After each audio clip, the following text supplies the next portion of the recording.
Hello, I'm going to show you another way to do composing for preschoolers. Now I want to show you the xylophone. I just got it off the shelf and it is out of order because the low notes should be on the left-hand side. Low equals left, okay? And right now they are, so as you're going down, the notes are going up. That is incorrect. So I'm going to show you if your xylophone looks like this, you need to take these pieces off and put them back into the correct order. Okay, because we read music just like we read words, left to right. This is a very easy mistake. And when children, mess with these things, which they should not be allowed to do because this is an instrument and we treat instruments with respect, then this is what will happen. But children like to take things apart. So we as the adults in the room need to be mindful that they may not.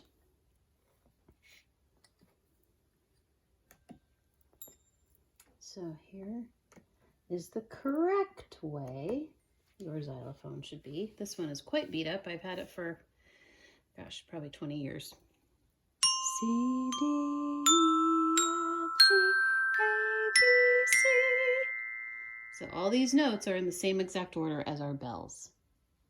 They match. They are very matchy.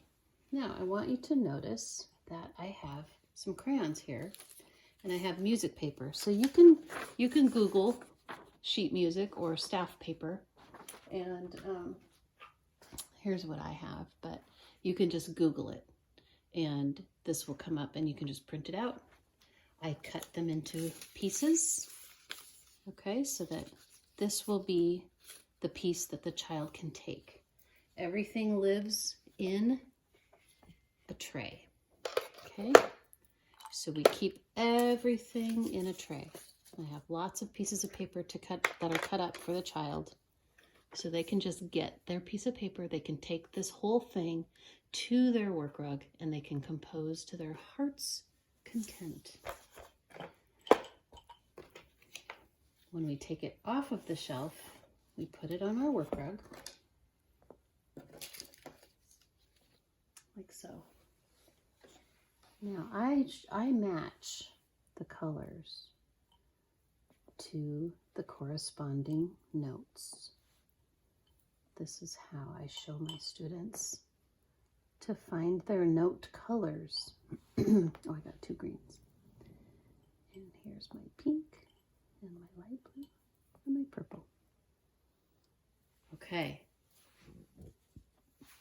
Now, this is really fun because children learn that the word composing really means that they're making up a song, but that they're also making it so that other people can play their composition. Okay, so I'm going to compose, you notice I'm using quotes. I'm going to compose a song. I'm not even going to play the xylophone yet. I'm just going to show you how you can randomly compose.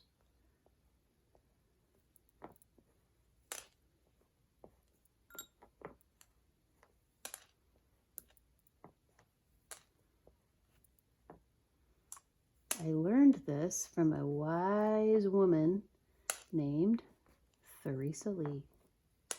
She actually taught my daughter to do this when she was 4 years old.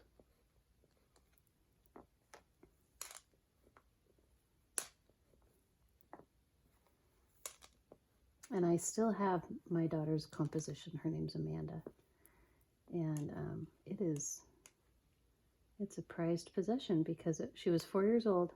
And now she has a degree in music composition, and that is what she does for a living.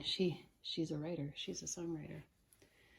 Okay, so I will show you now. A child could just make these notes by just drawing lines. We're just drawing the lines. We're just drawing the colors. So now I'm going to Read this composition.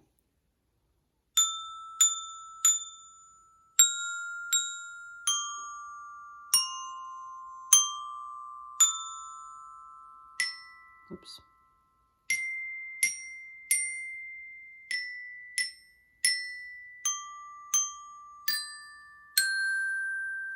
That's my composition.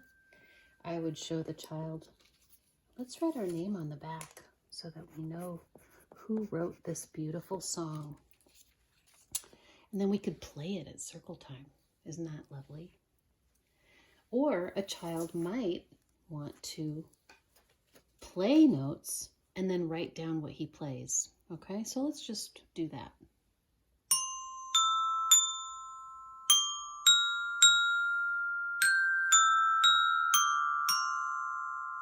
Okay, I remember I played C, E, E,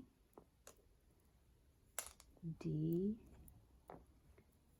F, F, G, E. I think that's what I played. Let's try it again. Well, I'm going to check.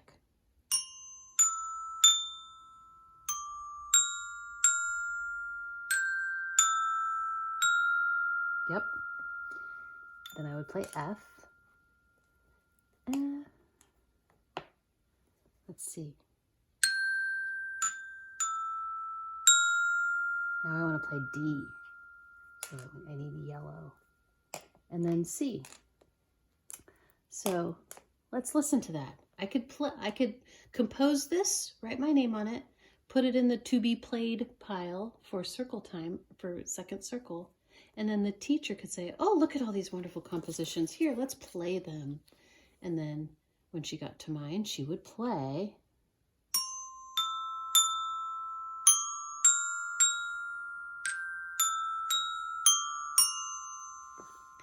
Now, many times children's songs will just be super random. They'll be like,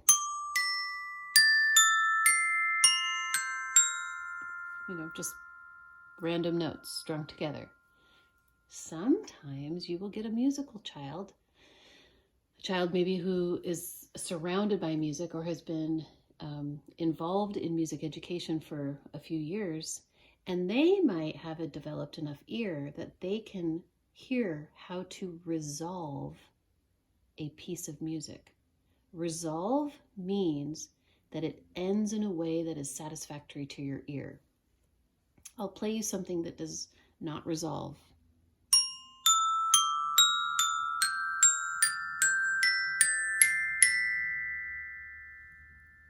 That doesn't resolve.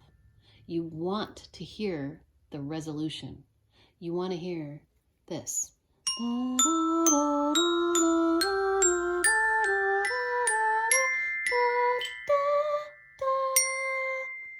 That resolves.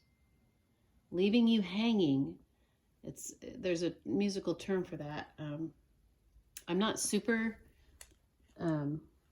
awesome at music like my husband and my kids are, but I think it's called a suspension. Anyway, something like that. You're held in suspense. You're left in a suspenseful mood because it just didn't come to the conclusion that your ear wanted it to. But I'll never forget when Mrs. Lee heard Amanda's composition, she even commented and said, that's one of the few students that she's ever had that wrote a piece at age 4, or wrote a little composition where it actually resolved. So it came to a conclusion that made sense to the ear. And I still have it. Maybe I'll get it out and play it for you guys. So this is a really, really simple but yet lovely way to teach children that these little symbols can mean music notes. This is also pre-literacy, isn't it? It's pre-writing because, again, you're using symbolic notation to represent sound. Okay? So here is how I would show the child to put it back. Make sure that it's ready for the next person. Children hear that a lot in school. Let's make sure that it's ready for the next person. That's grace and courtesy. We don't just leave things all over the place. We put it back so that the next person knows where to find it, because maybe somebody else wants to do a composition next. So we make it ready for the next person.